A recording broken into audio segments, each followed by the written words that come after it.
নমস্কার বন্ধুরা, কেমন আছেন সবাই? আমি রিঙ্কু শখের রান্নাঘরে আপনাকে সবার নিমন্ত্রণ। আজকে আমি বানাবো শুটকি মাছের ঝাল। এটা কিন্তু অনেকেই খাইতে পছন্দ করেন, আবার অনেকেই খান না, বা রান্না করে অনেকে খাইতে পারেন না। আজকে সহজভাবে এই মাছের রান্নাটা দেখাবো, কোনো গন্ধও থাকবো না, খাইতেও ভালো লাগবো। আর খালি শুটকি মাছের ঝাল দিয়ে কিন্তু 1 প্লেট ভাত অনায়াসে খাই নিতে পারবেন। পুরো ভিডিওটা দেখতে থাকেন, আশা করি আপনাকে খুবই ভালো লাগবে। প্রথমে কিন্তু এই শুটকি মাছটা কাইটা আমি জলে ভিজাইতে দেবো। মাছের গায়ে যে শুকনো চামড়াটা থাকে সেটা একটু বটি দিয়ে আঁচড়ালেই কিন্তু পরিষ্কার হয়ে যায়।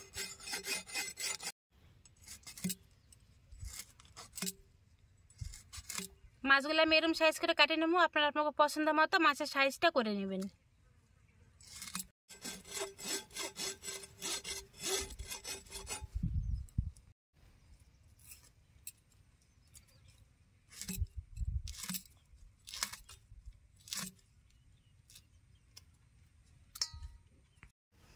সব পরে মাছ আমার কাটা হয়ে গেছে। মাছটা দিতে লাগুক, ততক্ষণে মাছে নিয়ে গিয়ে মশলা বাইটা হলাম। আদা, রসুন,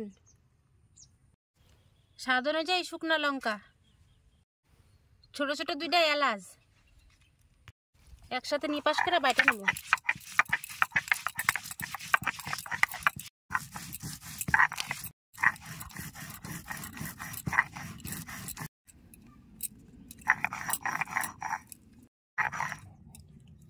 মশলা নিপাস করে বাটা হয়ে গেছে, এবার মশলাটা উঠায় নেব।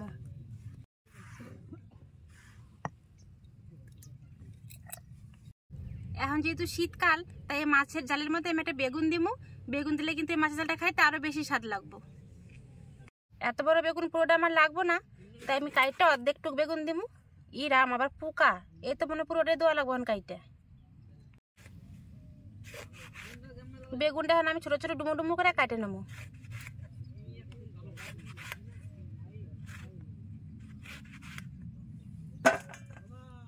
বেগুন কাটা হয়ে গেছে, এবার পেঁয়াজ কাটে নেবো।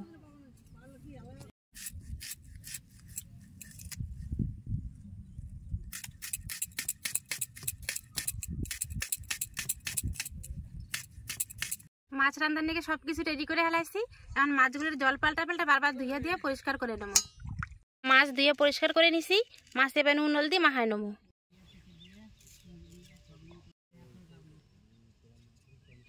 ভালো করে এবারে মাখায় নেবো। উনান জ্বালায় কড়াই চাপাই দিছি। কড়াই দেন সরষের তেল দিয়ে দেবো।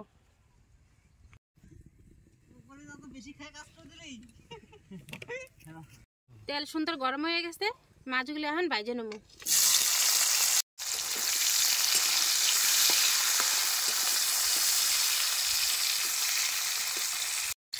মাছ ভাজা হয়ে গেছে, মাছ ভাজা বলে উঠাই নেবো। মাছ ভাজা তেলের মধ্যে একটু সরষের তেল দিয়ে দেবো। ভেজে রাখা রসুন এবার সোমবারে দেবো। রসুন ভাজা হয়ে গেছে, এবার দেবো পেঁয়াজ।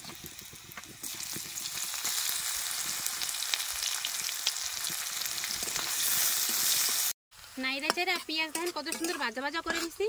এবার দিয়ে দেবো স্বাদ মতো নুন।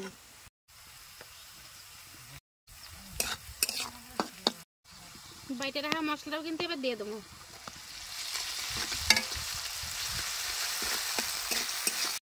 মশলা ভালো মতনই কষায় নিছি, বেশ সুন্দর দেখেন তেল ছেড়ে এসে, কিন্তু কাঁচা গন্ধও নাই। এবার দিয়ে দেবো পরিমাণ মতো হলুদ।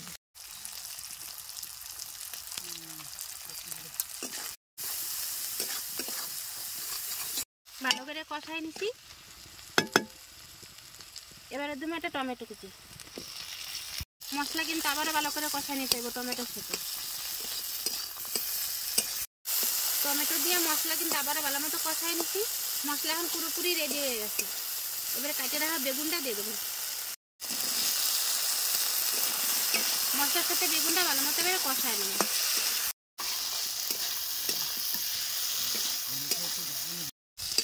মশলার সাথে বেগুন বেশ সুন্দর ভাজা ভাজা করে দিচ্ছি। এবার ভাজা রাখা মাছ এর মধ্যে দিয়ে দেবো।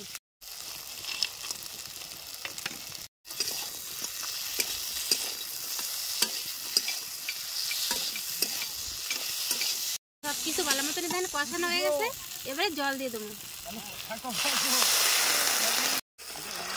যেহেতু বেগুন, তাই বেশি জল দেওয়ার প্রয়োজন নেই, অল্প জলে কিন্তু রান্নাটা পুরোপুরি হয়ে যাবে।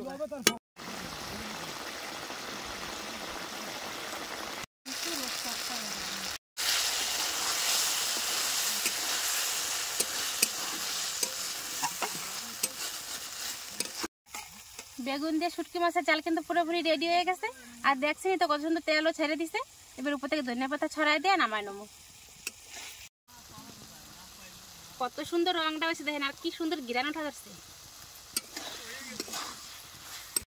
ব্যাস হয়ে গেছে, এবারে নামাই নেবো। গরম গরম ভাত, তার সাথে ধোঁয়া ওঠা এই গরম গরম বেগুন দিয়ে শুটকি মাছের জাল যদি পাতে থাকে, পাতে তো আর কিছুই নেওয়া লাগবো না, এক থাল ভাত কিন্তু এই দিয়ে এমনিতেই খাওয়া হয়ে যাব। দেখলেন তো কেমন অল্প সময়ে আর কম উপকরণ দিয়ে দারুণ সাথে কিন্তু এই বেগুন দিয়া শুটকি মাছের জালটা রাঁধতে হারালাম। দেখতে তো অবশ্যই সুন্দর হয়েছে, খাইতে কেমন হয়েছে এবার খাইয়া কমো, তার আগে কিন্তু কোয়া যাবো না আসলে স্বাদটা কেমন। কিন্তু হ্যাঁ, দারুণ সুন্দর কিন্তু ঘ্রাণ বেড়াইছে। শুটকি মাছের কিন্তু একটা আলাদা গন্ধ থাকে, সেই গন্ধটা কিন্তু আর নাই। রসুন সোমবার দিছি, রসুন সোমবারের নিকে কিন্তু এই গন্ধটা চলে গেছে। এবারে খাইয়ে দেখি। প্লেটের মধ্যে ভাত বাইরে নিছি, এবারে নেবো শুটকি মাছের জাল। থালে তো বাইরে নিছি ভাত আর মাছের জাল, এবারে খাইয়ে দেখি।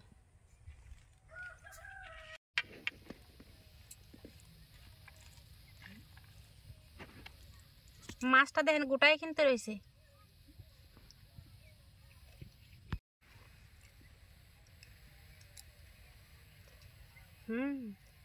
দারুন। মাছটা কিন্তু খাইতে বিশাল স্বাদ লাগলো।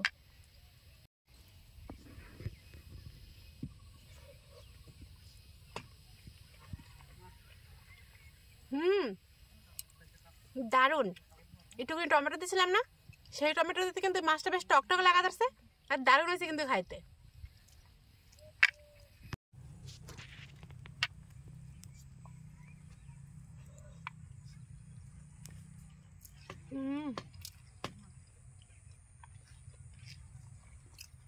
এতটা স্বাদ হয়েছে যে অন্য কোনো তরকারি পাতে নেওয়ার প্রয়োজনই হইব না। যারা আর কি শুটকি মাছ খাইতে ভালোবাসেন তারা, আর যারা ভালোবাসেন না এরকম করে রানবেন, বিশ্বাস করেন একটু শুটকি মাছের কোনো গন্ধই নাই, দারুণ লাগতেছে খাইতে।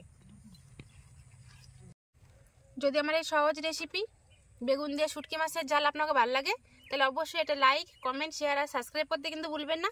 তাহলে আজকের ভিডিওটা এখানে শেষ করলাম, দেখা হবে পরে একটা নতুন ভিডিও হতে। ততক্ষণে নিগা নমস্কার।